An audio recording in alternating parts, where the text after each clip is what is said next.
Assalamualaikum warahmatullahi wabarakatuh. Perkenalkan, nama saya Vina dari program studi Teknik Informatika UIN Sultan Syarif Qasim. Di sini saya mewakili kelompok saya, kelompok 1, yang beranggota M. Yahya Abiyu, M. Ronald Albert, dan Dimas Andre Prasetya. Baik, langsung saja masuk ke penjelasannya. Aplikasi yang kami buat adalah Sistem Manajemen Toko Swalayan. Aplikasi ini digunakan untuk mengelola data barang dan transaksi pada toko swalayan. Sistem memungkinkan pengguna untuk menambah, menghapus, mencari barang, serta memproses transaksi pembelian. Selain itu, sistem juga menyediakan laporan stok dan riwayat transaksi. Aplikasi ini dikembangkan menggunakan konsep Object-Oriented Programming seperti Inherent Touch, Encapsulation, dan Abstraction. Untuk perannya ada administrator atau mengelola data barang, menambah atau menghapus. Untuk kasirnya yaitu memproses transaksi pembelian pelanggan. Fiturnya yang pertama yaitu menambah data barang, menghapus data barang, mencari data barang, menampilkan daftar barang, memproses transaksi pembelian, menghitung total transaksi, laporan stok barang, dan yang terakhir yaitu laporan riwayat transaksi. Baik, hanya itu yang dapat saya sampaikan. Penjelasan berikutnya akan dijelaskan oleh teman saya. Assalamualaikum warahmatullahi wabarakatuh.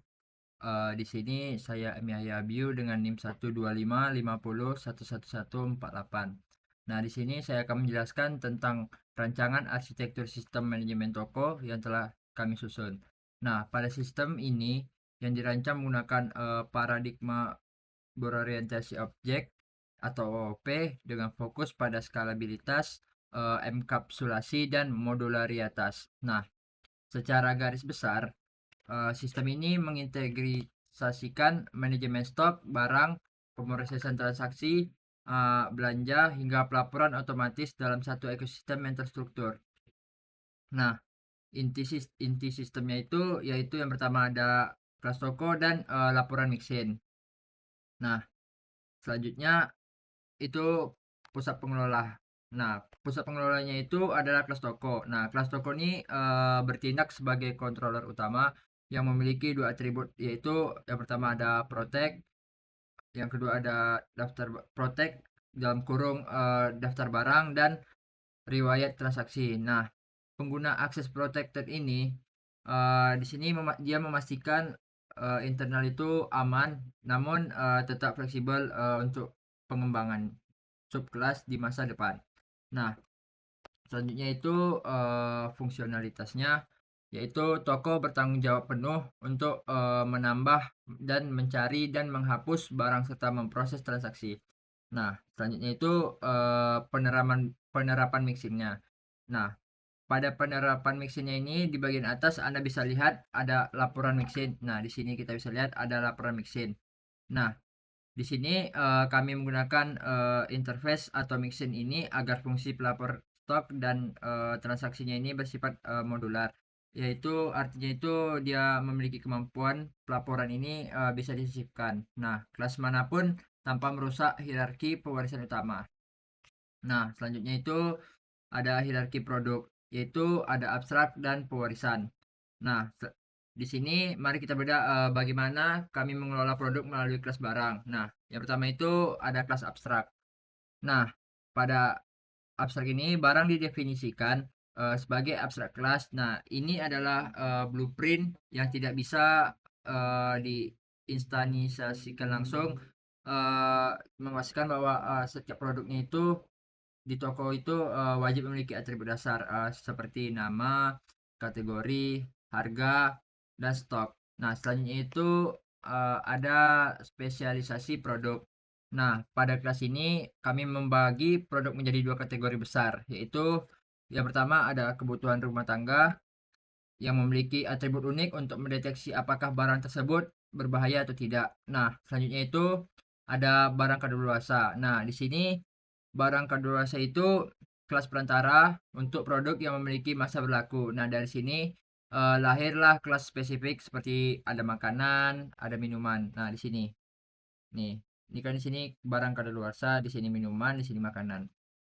Nah, selanjutnya itu ada metode signature.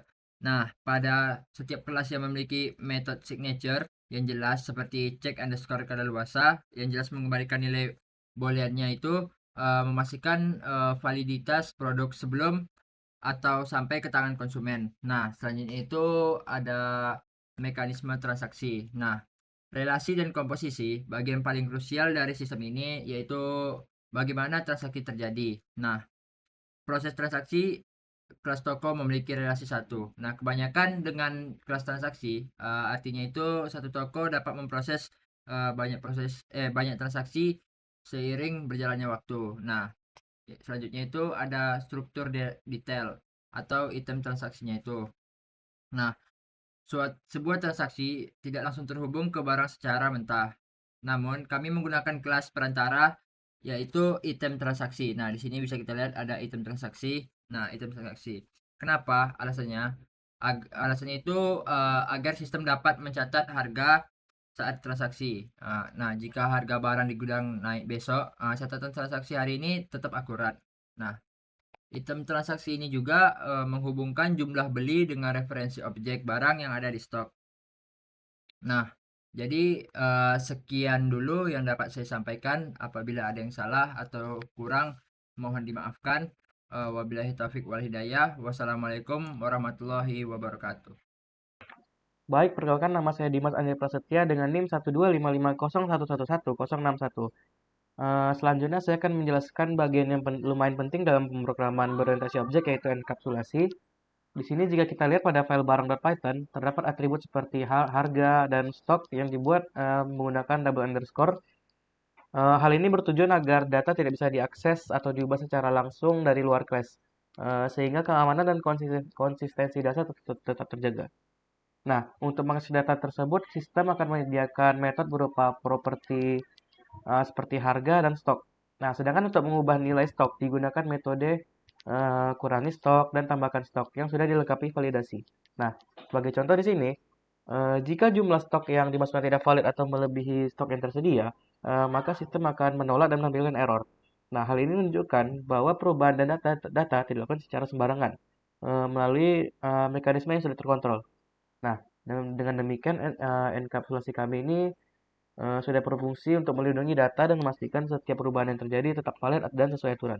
Nah, selanjutnya saya akan menjelaskan konsep abstraksi dan mixing. Lagi-lagi pada file barang atau kelas barang, sistem menggunakan abstract class yaitu barang yang diturunkan dari ABC atau abstract base class. Nah, di sini di dalamnya terdapat metode abstract yang bernama info yang belum memiliki implementasi.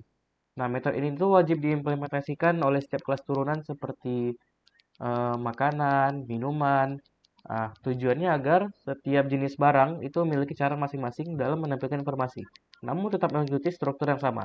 Nah, selain itu sistem juga menggunakan konsep mixing melalui kelas laporan.mixing yang terdapat pada file laporan.python. Nah, kelas ini tuh berisi metode tambahan seperti laporan stok serta laporan transaksi. Nah, mixing ini kemudian digunakan pada kelas toko dengan cara inheritance dengan pendekatan fitur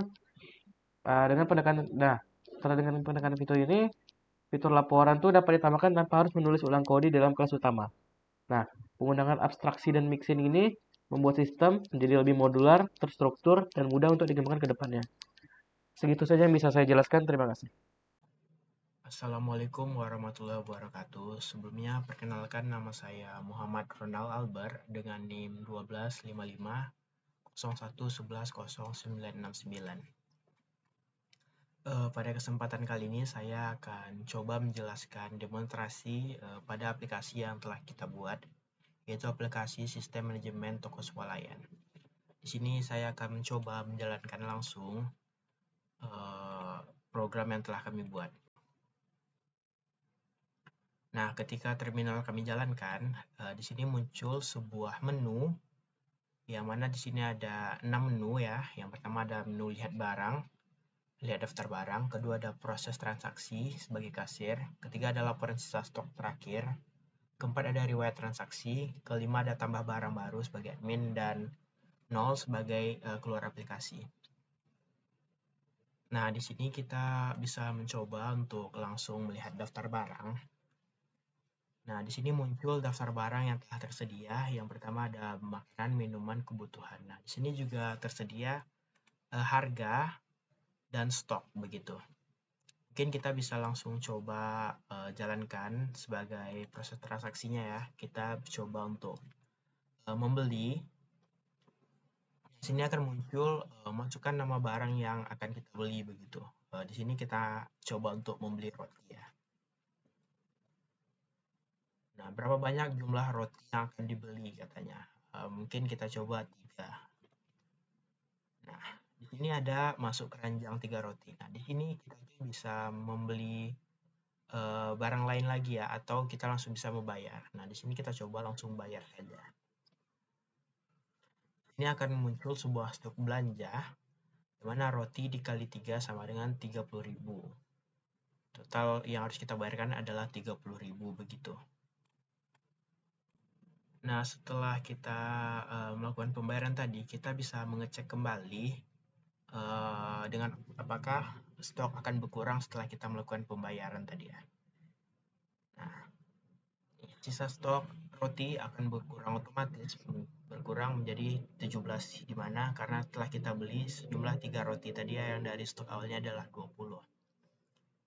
Nah, di sini juga saya akan mencoba menguji keamanan sistem.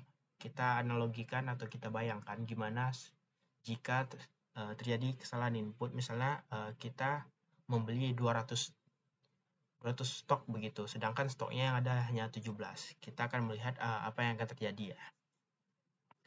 Nah, kita coba kembali, kita membeli roti, dan berapa banyak yang dibeli, kita coba 200. Nah, ini akan muncul sebuah value error. Nah, di sini akan gagal stok tidak mencukupi.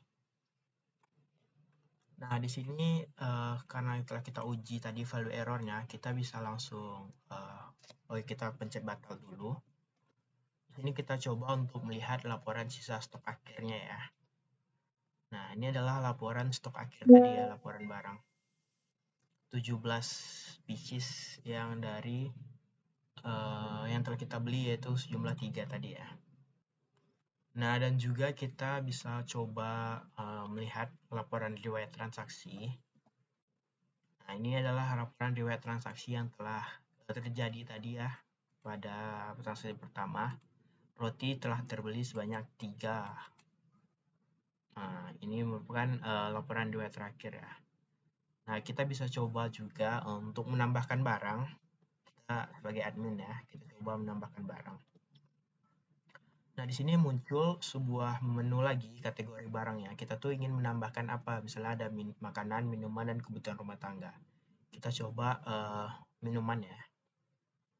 Makanan aja deh. Di kategori masukkan nama barang, kita coba mie ya. Mie goreng. Harganya 3.000. Jumlah stoknya 10 aja. Nah, kita juga bisa memasukkan sebuah tanggal kadaluarsa agar nanti sistem kita bisa mencatat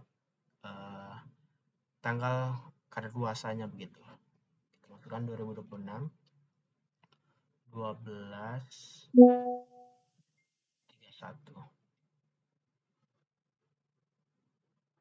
Nah, sukses mie goreng berhasil ditambahkan ke rak toko. Kita lihat lagi daftar barang yang ada. Nah, di sini kita dapat melihat mie goreng dengan harga 3.000 dengan stok 10 telah berhasil ditambahkan. Nah, jadi sebelum kami membuat main.py ini, sebenarnya kami telah menguji semuanya melalui unit testing. Nah, di sini tes toko ini. Ini telah kita uji terlebih dahulu agar kita tahu sebenarnya program ini udah berjalan atau belumnya begitu, sebelum kita masuk ke final main.py tadi. Nah, jadi sebagai kesimpulan, sebagai penutup, dapat disimpulkan juga aplikasi kami ini telah berjalan dengan baik, telah memenuhi fitur-fitur yang telah kami buat sebelumnya. yang telah kami rencanakan sebelumnya. Mungkin itu saja yang dapat saya sampaikan. Kedepannya mungkin kami juga akan coba mengembangkannya lagi lebih baik ke depannya. Kalau ada kesalahan dalam penyampaian dan presentasi kami mohon maaf. Wassalamualaikum warahmatullahi wabarakatuh.